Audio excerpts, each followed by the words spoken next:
pourquoi il ne faut pas écouter son ex. Bonjour à tous et bienvenue sur ma chaîne Esther Valentin, votre coach en bien-être et développement personnel. On va voir aujourd'hui pourquoi il ne faut pas écouter les mots de son ex pendant la rupture et après la rupture. Tout d'abord, pendant la rupture, il faut savoir que le processus a commencé il y a longtemps pour la personne qui quitte. C'est-à-dire que vous apprenez la nouvelle, lui, il a eu un point d'inflexion il y a déjà un moment. Il a nourri les sentiments négatifs et il en est au stade où sa décision est prise et il aboutit à rompre. Si on devait comparer les deux contextes et les deux façons de penser des deux individus, la personne qui quitte et la personne qui se fait quitter, c'est comme un accident de voiture.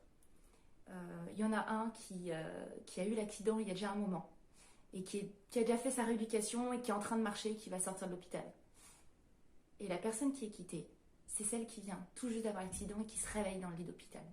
Donc autant dire que si vous vous réveillez dans le lit d'hôpital et que vous voyez votre ex-partenaire en train de marcher, oui, il y a un écart énorme. Là, vous n'êtes plus du tout au même stade. Et donc à partir du moment où on n'est pas au même stade, on ne va pas avoir la même compréhension. Vous allez trouver votre ex froid et indifférent. Vous êtes en panique. À partir de là, la communication n'est pas possible. L'autre va vous trouver presque hystérique. C'est normal, vous êtes en panique, vous êtes en état de choc. Il vient de vous tomber une grosse info. C'est quand même pas rien. Et vous allez le trouver atrocement froid, dur, fermé. C'est normal. Sa panique à lui a eu lieu plus calmement, de manière interne, surtout si ça vous a été caché. Et donc, vous n'êtes plus du tout au même stade. Il y a une incompréhension totale entre les deux partenaires. Voilà pourquoi les mots peuvent paraître vraiment très très durs à ce moment-là. Il faut aussi savoir que pour rompre, l'ex-partenaire a besoin d'enfouir tous ses sentiments sous des émotions négatives. Sinon, il n'en serait pas venu là, il n'en serait pas venu à rompre. Ça veut dire que pendant tout ce processus qu'on vient de parler, il a enfoui tous ses sentiments quotidiennement sous les émotions négatives. Il ne retirait que le pire, que le plus négatif pour enfouir. Et là, il y a tout ça qui est au-dessus de ses sentiments. Ces mots ne sont plus en accord avec ce qu'il a ressenti ou peut ressentir. C'est en accord avec ce qu'il a nourri et sa pensée à l'heure de la rupture. Ça veut dire que là, il n'a que le négatif. Ça peut vous paraître énorme entre la personne qui vous a dit je t'aime il y a peu de temps et la personne qui vous parle actuellement, mais c'est terrible. Vous dites mais qui est-elle? Tous ces sentiments négatifs parlent au moment de la rupture pour se donner le courage de passer à l'acte de la rupture. Voilà pourquoi pendant la rupture, il ne faut vraiment pas entendre les mots, il faut vraiment faire la part des choses entre entendre la rupture qui a lieu, mais ne pas entendre les reproches ou les choses autour parce qu'on a tendance, dans ce mouvement de panique, c'est tout à fait normal, on a tendance à supplier, à vouloir des explications. On a besoin de comprendre en tant qu'être humain qu'est-ce qui nous arrive, pourquoi. Ne les cherchez pas dans les mots de votre ex le jour de la rupture. Vous n'aurez rien, vous n'aurez que des choses dures, vous n'aurez pas la réalité. Vous aurez ces pensées qu'il a nourries, ces pensées ne sont pas la réalité des choses. Il faut vraiment pouvoir prendre du recul. C'est normal si vous ne le faites pas le jour de la rupture.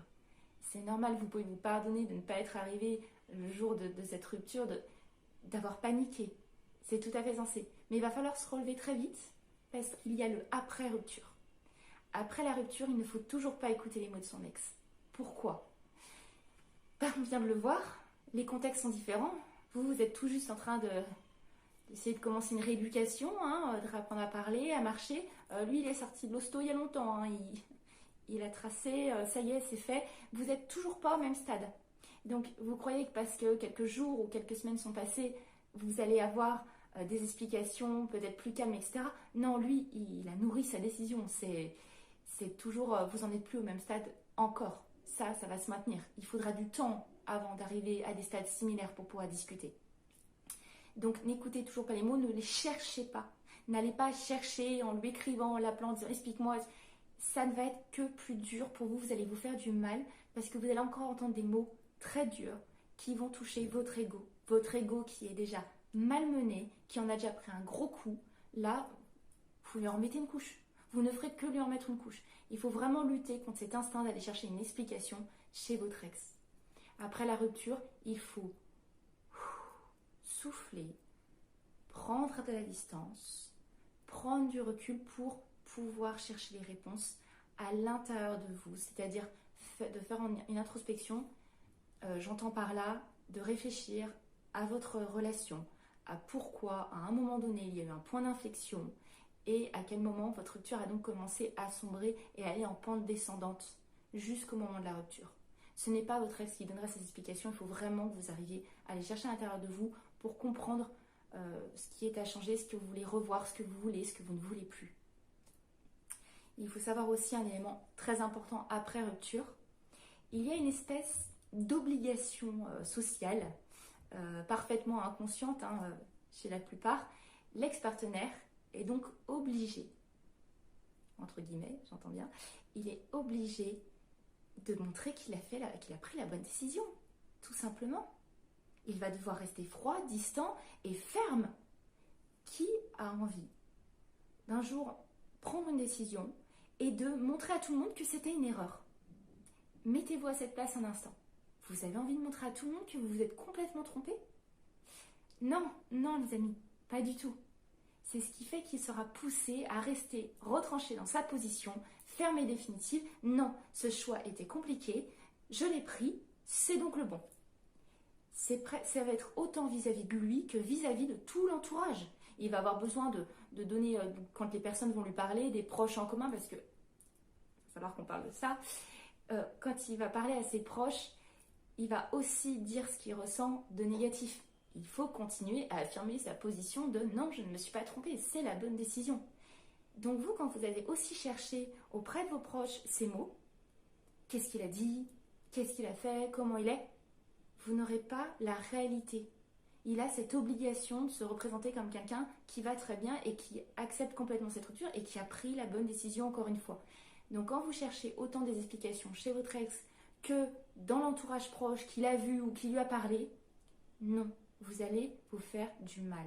L'introspection, c'est à vous de la faire. La compréhension de cette rupture, c'est à vous de la faire. Malheureusement, vous n'aurez pas toutes les explications envers votre ex-partenaire.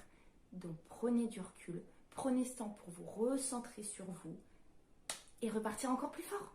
Tout simplement, encore plus fort.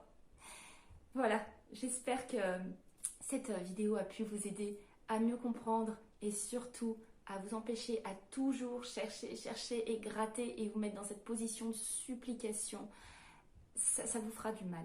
Il faut avant tout se faire du bien dans cette période difficile. Donc ne suppliez pas, ne mendiez pas, ne courez pas après votre ex-partenaire. Vous n'obtiendrez rien de bon. Ce n'est pas cette solution qui amène au bonheur, jamais.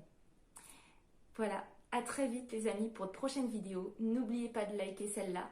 N'oubliez pas de vous abonner. Et on se revoit, comme vous le savez, pour d'autres conseils. Bye bye.